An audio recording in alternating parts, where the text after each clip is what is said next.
What if your soul didn't need more noise to grow? Only fewer leaks.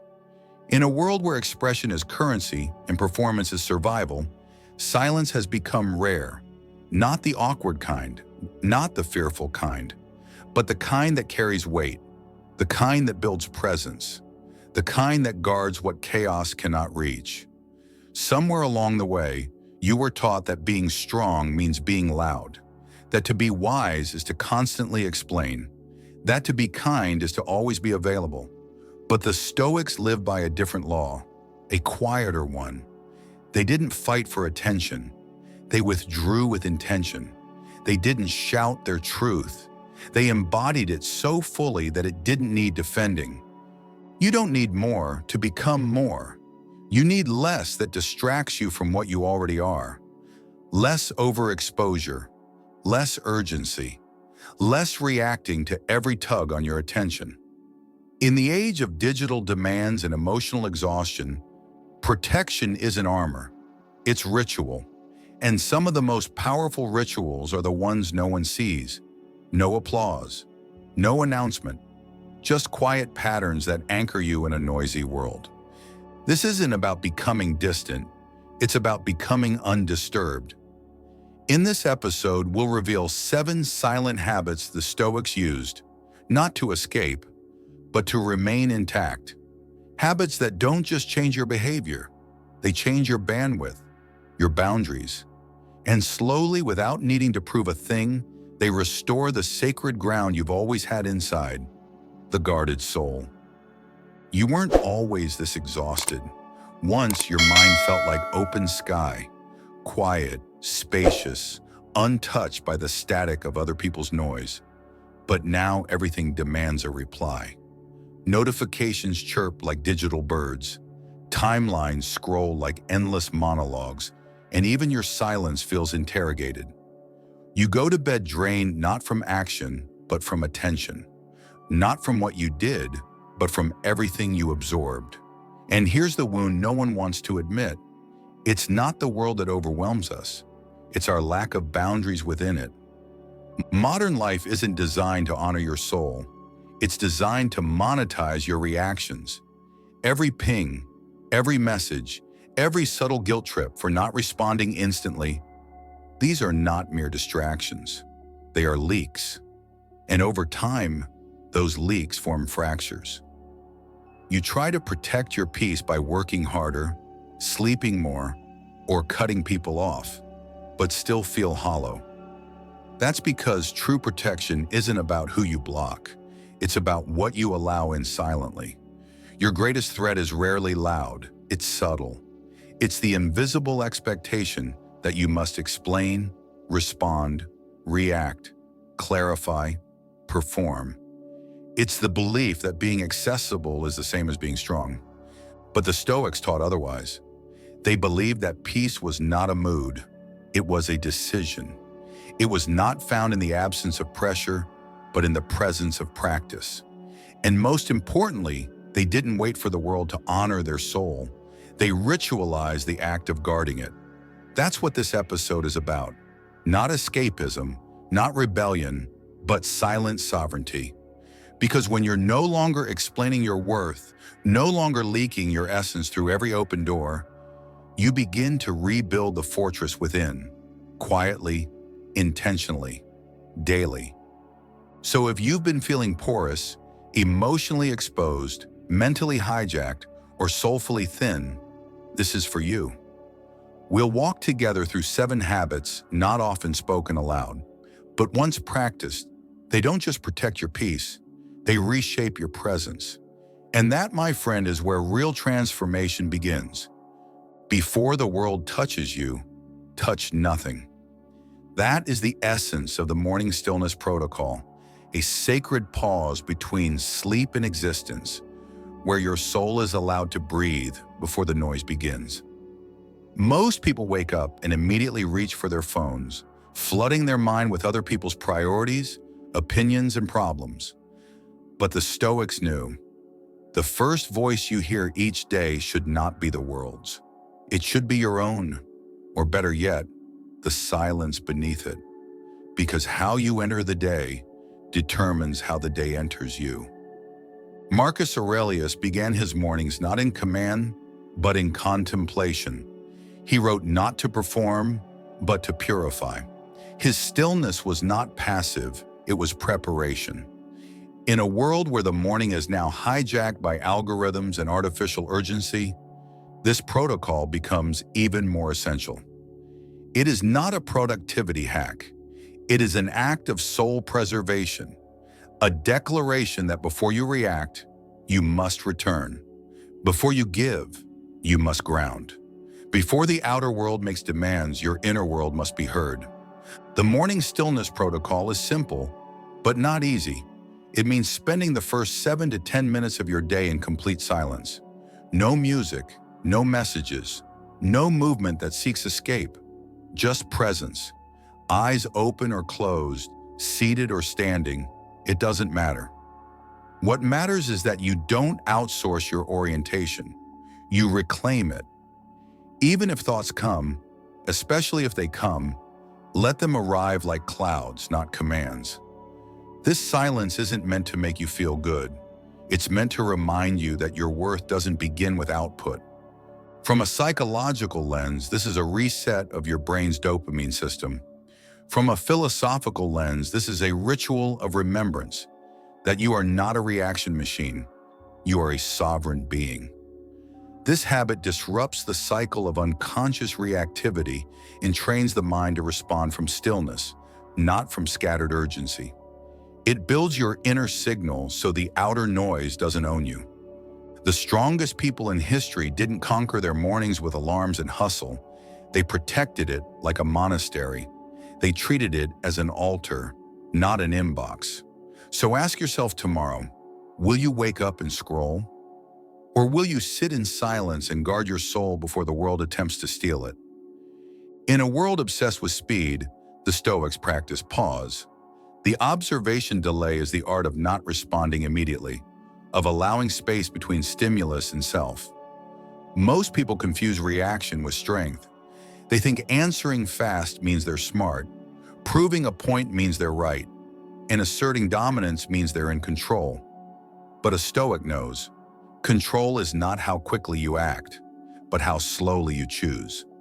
Every conversation is a current pulling at your presence, and the faster you respond, the more likely you're reacting from ego, not essence. Whether it's a passive-aggressive comment, a triggering post, or a loaded question, the instinct to reply instantly is often rooted in insecurity. That's where this habit becomes a shield. Instead of feeding the fire, you create air. You breathe before you speak. You notice before you narrate. You delay, not out of weakness, but out of sovereignty. The Stoics mastered the sacred pause. Marcus Aurelius reminded himself to never be surprised by what happens, but to observe it calmly. Seneca taught that the wise man is not dragged by events, but walks beside them. In modern language, this habit is emotional aikido. You don't resist, you don't collapse, you redirect.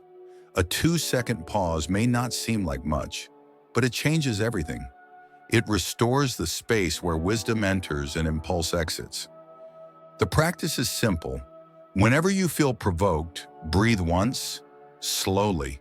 Internally ask, what's mine to carry here? Then wait. That silence becomes your clarity. That space becomes your armor. This is not passive silence. This is active sovereignty. It allows the emotional smoke to clear before you decide what's real. And often you'll realize that what felt urgent was just noise, that what demanded your reaction didn't deserve your energy. With time, people may notice something strange about you. You don't argue as quickly, you don't get baited, you don't respond to every jab. They may call it indifference, but it's not, it's command. And in a society addicted to instant commentary, your delay becomes radical. It says, I am not here to perform, I am here to preserve. And that quietly changes every room you walk into. Most people guard their money better than their mind. They track every dollar, budget every expense, but never ask where their attention went. The Attention Audit Ritual is a Stoic habit that flips this imbalance. It forces you to ask every single day, who or what did I allow into my mental real estate without consent? Because attention is not free. It is the currency of your consciousness. And every scroll, every argument, every anxious replay is a transaction. You see, we don't just lose time, we leak identity. Every time you obsess over someone's opinion, every time you ruminate on something you can't change, a part of you is rented out to noise. You become less of yourself, not through catastrophe, but through accumulation. It's not one big distraction that ruins you. It's the 1,000 micro-attentions you gave away without thinking. And when you don't audit where your mind went, you confuse what's urgent with what's sacred. The Stoics practiced this differently than modern minimalists. They didn't just eliminate noise, they observed its cost. Marcus Aurelius wrote nightly, not to produce content, but to reclaim his attention from the day's demands. That's what this ritual is, a daily return. Once every evening, sit with paper or silence and ask, what occupied my mind that did not earn the right? It could be a stranger's comment, a memory you didn't invite, a tension that lingered without cause. Write it down, name it, then release it. Psychologically, this ritual rebuilds cognitive sovereignty. It teaches the brain that not all inputs deserve storage. Spiritually, it reminds you that attention is intimacy, and you don't owe that intimacy to everyone who knocks. This habit isn't just reflective, it's rebellious. Because in the attention economy, awareness is power, and nothing terrifies the system more than a mind that watches itself. You won't get it perfect. Some days you'll catch yourself 2 hours deep into someone else's chaos. That's okay. The point isn't to be pure, it's to be aware. To pause long enough to ask, is this where my soul belongs? And in asking, you start to reclaim your direction. Quietly, habitually, without needing applause. Because the soul doesn't need attention, it needs alignment. There's a silent strength in walking away without announcing your departure. The controlled disengagement is not about ghosting or punishing others. It's about reclaiming your presence from places it no longer belongs. In a culture that idolizes closure, confrontation, and constant explanation, choosing to step back without drama is seen as strange. But for the Stoic, disengagement is not escape. It is an act of conscious restraint. It is the ability to remove yourself from a conversation, a room, or a cycle of chaos without needing permission or validation. You don't owe access to everyone who demands it. You don't have to finish every argument or fix every misunderstanding. Sometimes the highest expression of wisdom is to say nothing and leave, not because you're afraid, but because you've outgrown the energy. You've realized that peace is not a place you visit after the fire. It's the boundary you hold before the spark. Seneca said, associate with people who are likely to improve you. That includes knowing when to stop associating with those who drain you. Controlled disengagement doesn't mean you disappear forever. It means you pause, step back, observe. You let silence do what words cannot. And in doing so, you protect your soul from battles that were never yours.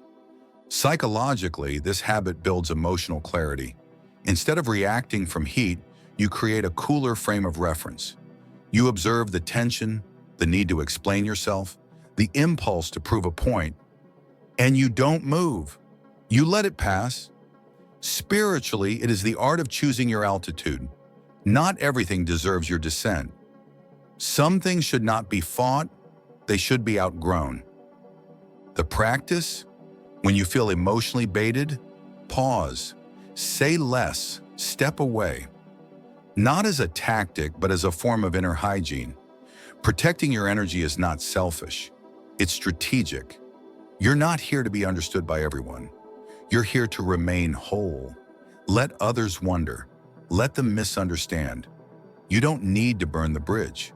Just stop walking across it.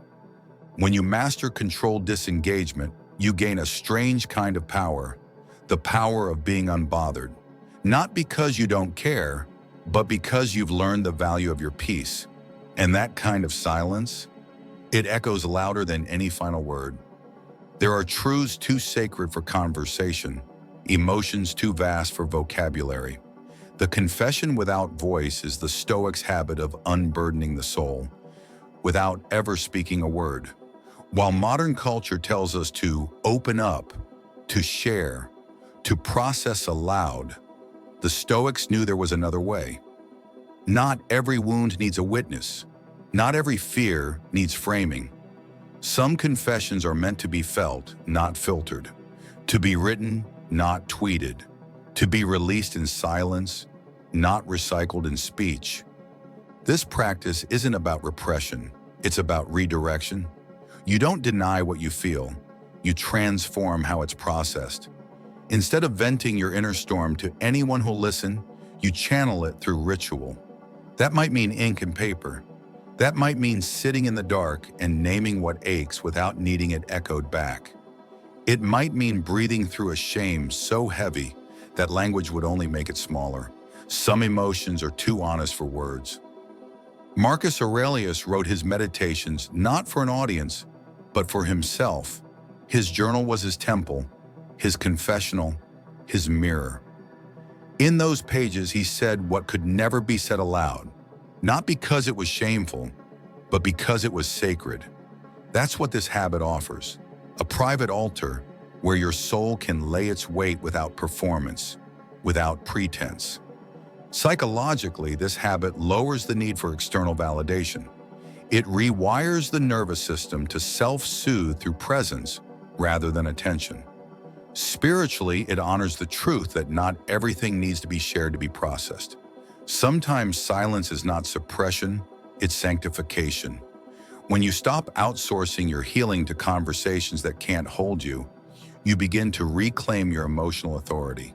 The practice? Take 5 minutes a day, no filter, no format, just write or reflect. Let what's unspoken become visible to you, and only you. Don't try to make it poetic. Don't try to fix it. Just release. Because some of your loudest healing will come from the quietest confessions. And in a world addicted to sharing, what you choose to keep sacred becomes your source of strength. There's a moment each day when the world asks for your final drop of energy, and most people give it away without question. The daily quiet exit is the Stoics' refusal. It's the practice of leaving the noise before the noise decides for you. In a culture where we binge until collapse, content, conversations, tasks, stimulation, the idea of ending the day on purpose rather than exhaustion feels foreign. But the Stoics knew how you end your day is as sacred as how you begin it. Because closure is not an accident, it is a ritual. The daily quiet exit is not about bedtime routines or blue light glasses. It's not about the hour you sleep. It's about the way you separate your being from the world before you surrender to rest.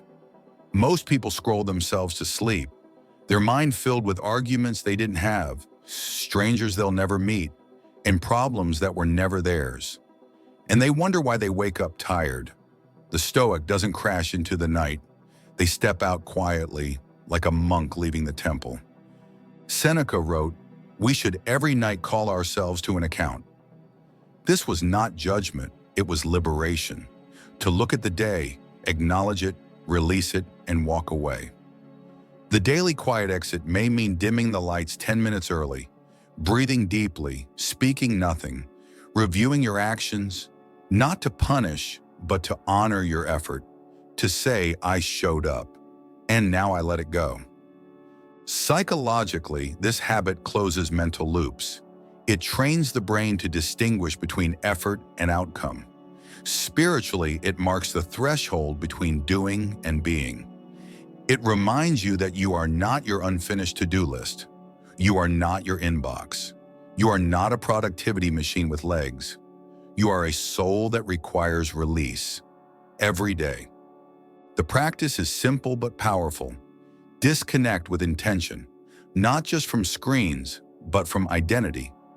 Step away from being the achiever, the responder, the fixer. Let the final act of your day be silence, even if just for 2 minutes. Breathe, reflect, depart. You don't need to earn sleep. You need to allow it, because your soul doesn't ask for a perfect day. It asks for a peaceful ending. And peace, like strength, begins with what you choose not to carry into tomorrow. There's a temptation that haunts even the most disciplined mind, the urge to have the last word, to explain just once more, to clarify the misunderstanding, to make them see. But the Stoics knew not every truth needs to be spoken to be real. The final word is not spoken is the seventh silent habit, a ritual of restraint that turns away from the spotlight and returns to inner clarity. In a world obsessed with visibility, this habit becomes a quiet revolution. It whispers, "What is understood by the soul needs no confirmation from the crowd." This isn't silence born from fear, it's silence born from power. The moment you stop trying to prove your worth, you begin to embody it. The final word becomes irrelevant, not because you're giving up, but because you've risen above the argument. You no longer need to win the dialogue to own your truth. You are no longer speaking to be heard. You're living in a way that no words can outdo. Epictetus said, "If someone succeeds in provoking you, realize that your mind is complicit in the provocation." The desire to have the last word is rarely about clarity. It's about control. It's the ego's last stand. But the Stoic doesn't give the ego a microphone. They give it silence, not passive, not weak, just deliberate, just done. The practice? When you feel the impulse to respond, to correct, to post that final sentence, pause. Ask yourself, will this bring peace or prove a point? If it's not peace, don't say it. Let the moment close itself. Let your absence say what your presence no longer needs to.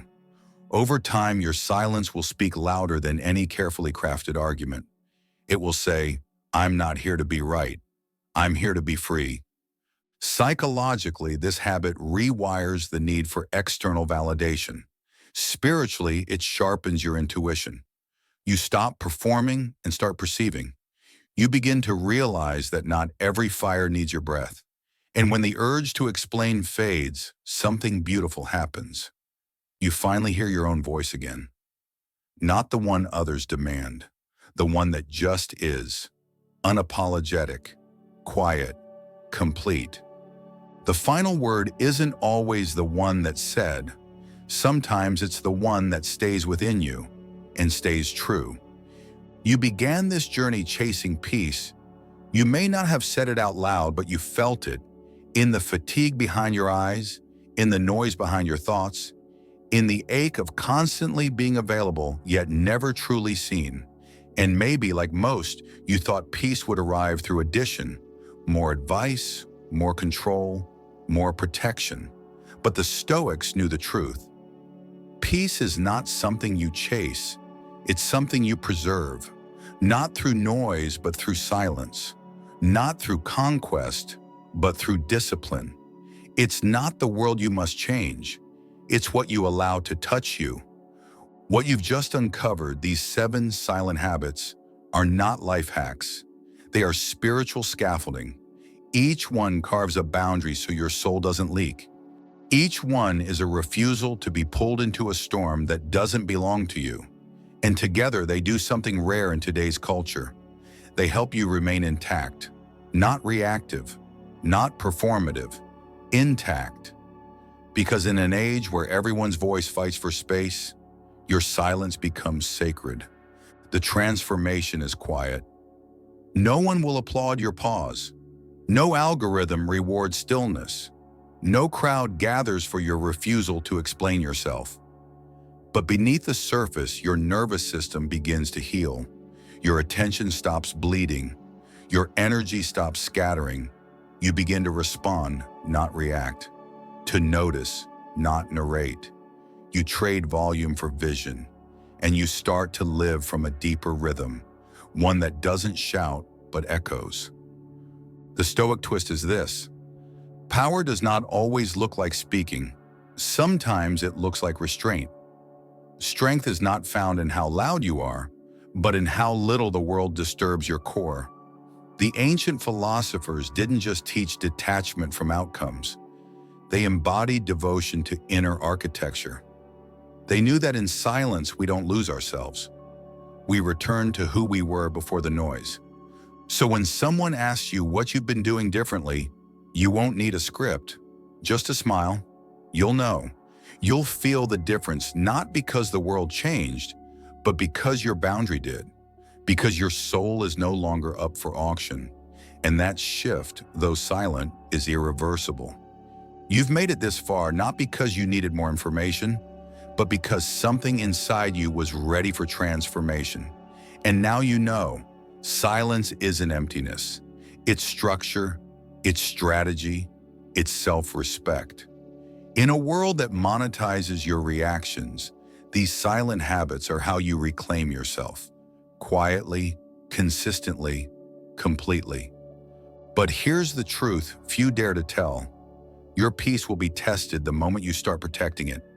People will notice your absence. They'll question your stillness. They might even label it coldness. Let them, because you are no longer living for the applause. You are living for alignment. And the soul cannot stay soft in a world that refuses to slow down unless you build it a fortress. Not made of stone, but made of silence. Now it's your turn to choose. Not all at once, not perfectly. Just one habit, one breath, one quiet refusal at a time. This isn't about becoming someone new. It's about removing what never belonged, so you can return to the person you were before the noise, before the roles, before the exhaustion, the person who doesn't need to say everything to mean something. And if this spoke to you, then the next step is clear. In our next video, we'll go even deeper into the 7 silent habits Stoics use to guard their soul. Because boundaries are the start, but the soul is what must be kept. And it is not kept through force. It is kept through reverence. Don't miss it. Your soul has waited long enough.